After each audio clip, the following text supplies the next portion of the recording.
What's going on, guys? Welcome back to another fantastic video here in the shop, Scott's shop. A little bit of background behind this place before you guys start asking questions. This is Scott's shop, okay? He does do work out of this place. He's got a separate business that he does outside of doing YouTube, obviously.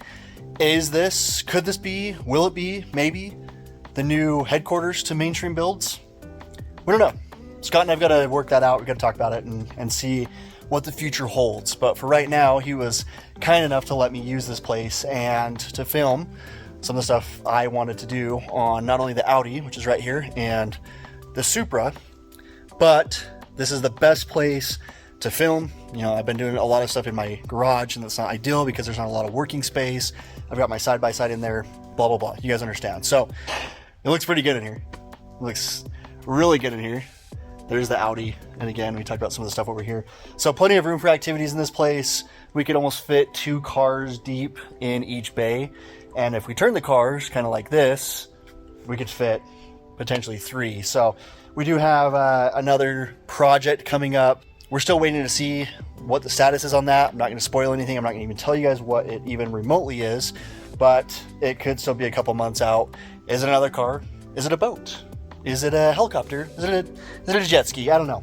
You guys can stick around and find that out for yourselves. But today what we're going to do is we actually have a few different projects and things I want to get knocked out. On the Supra, a question that a lot of you guys have been asking me are seats. And this is a video I've been wanting to do for a very long time. Now, if you guys have been watching my videos for a long time, you know that I'm running fixed back Corbeau seats with roll cage in here. But a lot of you guys have been asking me, what do I need to do to put aftermarket seats in my car? Now, we all know that the Supra seats aren't ideal. The ones that come factory in here, once upon a time, were probably nice, but they're not anymore because, well, it's a 35-year-old car. So, what do a lot of us do? We just swap them out. It's pretty easy, pretty affordable, pretty cheap, and it's just a way to do it. Now, if you have a little bit extra money and you want to reupholster your seats, great. The factory seats come with lumbar, they come with all sorts of different cool settings and stuff in there. They're definitely ahead of their time for, you know, when this car was built. But me, I don't care. Race car, okay? So I put the Corbeaus in there. I think they're the FX ones, and I mean, I'll link the seats in the description below, so if you want to buy the same seats that I've got, you'll be able to get those. They are a fixed back seat. They are very comfortable, but yes, they do not recline, they do not slide, they do not move. They are stuck in the car exactly where I want because I am the only one driving the car. Now, I have had people ask if they could drive the car. I don't care if people drive my car, it's not that big of a deal, but they are limited if they are shorter or if they're taller, whatever it may be. They might not be able to reach the clutch pedals, gas pedals, on the whole 9 yards. So, but today, beside that point, today we're gonna talk about how to put these seats in your car, and or any fixed back or any seat at all, any aftermarket seat in general. So let me hurry and pull these seats out. Yes, I already have them installed in the car. You're welcome. I'm gonna pull the seats out just to put them back in the car for you guys.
Oh, and then one more thing.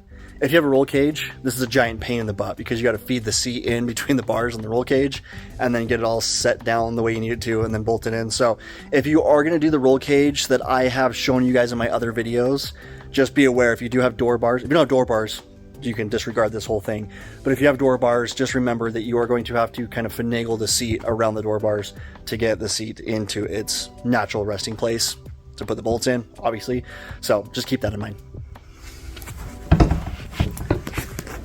Now, how hard is it to put in seats? It's not that difficult. 4 bolts each, total of 8 bolts, passenger, driver side, you get it. Now, these seats, like I said, are pretty comfortable. Pretty happy with them. I've had them for a long time. This one I've actually had first. This was my driver's seat. I had a factory passenger seat. Now this guy's my driver's seat, and this is my passenger seat. And between the two, they feel pretty much the same. This one, though, has a little bit more lumbar support. These come out a little bit further, so you feel like you're really tucked in the seat. Now this one's a little more flat and not as much lumbar. You get this like cool little pillow. It says Corbeau on it. It's just pretty flat, but still pretty comfortable. So now this is not a sponsored video by any means. Okay, I've had these 2 seats in my car for a while now, and they work. I like them. They're comfortable. I'm just sharing with you something that I've tested out and I've grown to like. Now, the difference between these 2 seats, you'll see here in this clip, is one is a fiberglass back seat, which is the driver's seat. The other one is kind of like a faux carbon fiber, fabric-y material, but they are both fixed back. They both have great stitching. They both look really good. It's more of a pick and choose on how you want, what the comfort level it is that you want, but both of these seats are fantastic, and I would definitely consider buying them again. All right, and then like I said, no sliders, so everything is fixed. This is the bracket from Corbeau itself. There's a little label that says Corbeau. It's a little piece of paper that's like a certified Corbeau piece, but it's a pretty simple product, pretty simple bracket. So you've got a couple of these little guys right here that just come back. That's what hooks onto the back bolts, and then you got the front. So again, pretty basic, and it's just basically 4 straps of steel, and then they just bolt right into the bottom of the seat, and everything lined up pretty good. I think there's a reason I have a mix match bolt here is because I had to oval the hole a little bit just to line up on that one, but not a huge deal. Now, overall on the install process, you're looking at maybe 30 minutes. Not very difficult. I just pulled both these 2 seats out in probably less than 5 minutes. So very simple. Make sure if you are doing this over carpet that everything is nice and secured over the top of the carpet. You're obviously not going to put these under the carpet. You're going to go over the top, put your 4 bolts in. The one thing that I have learned is start the bolts, but don't tighten them down. Like, don't do one corner, tighten all the way down, do the other corner, tighten it down. It just doesn't quite line up. So get all your bolts placed, get a couple threads in, and then kind of do a crisscross pattern and get that thing bolted down. Now, you do need to bolt the seat bracket to the seat first. Obviously, it'll be very, very difficult, if you can even do it at all, to get those bolts in through the bottom, up into the bottom of the seat. So bolt your seat bracket to the seat first, then put them in the car. Same thing, crisscross the bolt pattern, and you'll be good to go. So like I said, pull them out. Super simple, really straightforward.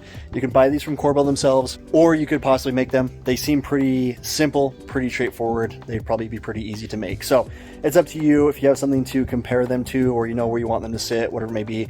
Just make sure you make them the right way, or they won't line up on the factory bolts. Yeah, anyways, let's throw these back in the car and let's move on to that thing.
Man, that YouTube magic works every time. Now, I know you guys love the Supra content, and a lot of you are here because of it. And a lot of you guys are like, yeah, not so much interested in that. There's some cool stuff coming with that. Just sit tight. But this car, yep, running great, driving great. Everything is working wonderfully on it, and the new exhaust sounds good. I know I was supposed to do a sound clip of that, and I just haven't gotten around to it yet. We just had other things going on, but yeah, running, driving great. I do have to laugh, like a lot of the TikTok, Instagram stuff. People are like, 7M, it's still actually running. Yeah, it's running. It's running great. As long as you take care of these motors and you build them the right way, they'll hold the power just fine. So another update. So I should be running about 550 horse, 550 to 600-ish horse. I might be a little off on those numbers, but that's our goal. And when I last got it tuned, and the tune that it's on right now, we were only able to make about 12 pounds of boost. So that would make us about 400 horse, roughly. So what I'm gonna have to do is go in, we found a boost leak, and I found the EGR port on the intake manifold. So the back part of the intake manifold, you know what I'm talking about. You can buy like the 2 little block off plates for when you delete your EGR stuff. That plate is leaking. I thought that I put silicone or whatever on there. Not ideal. I don't want to put silicone on there because I'm going to run more boost. It could just push that out and create a leak. So I'm actually going to pull that intake manifold off, and I'm going to weld that EGR hole closed so we don't have to worry about that. I just haven't gotten around to it yet because it's a lot of work. So it can be a pain, but it'll be worth it. I need to do it because I'm losing a lot of power because of it. We weren't able to tune on E85 or E90 because of it. So there's a whole lot of problems with that is holding us back as far as getting this thing tuned to hit the full potential that, you know, I built it to be. So, but there it is. And I drive the car any chance I get. It's registered, it's insured. It's a turnkey, ready to go car. When I came over here to Scott's shop, I literally put the key in, fired it up, and I drove here. So it drives like a normal car with a big hairdryer on it. So, but at least you now know how to put seats in your Supra. So hopefully the video was a little informative for you. I know some of you guys are really wanting the Supra content, so I thought maybe I would 2 birds, 1 stone it. But more to come on this thing. If I got some new people here for the Audi, stick around, and don't worry, there's always going to be stuff going on with this thing. So with that being said, guys, thanks for liking, subscribing. Greatly appreciate it, as always, and we'll see you on the next one.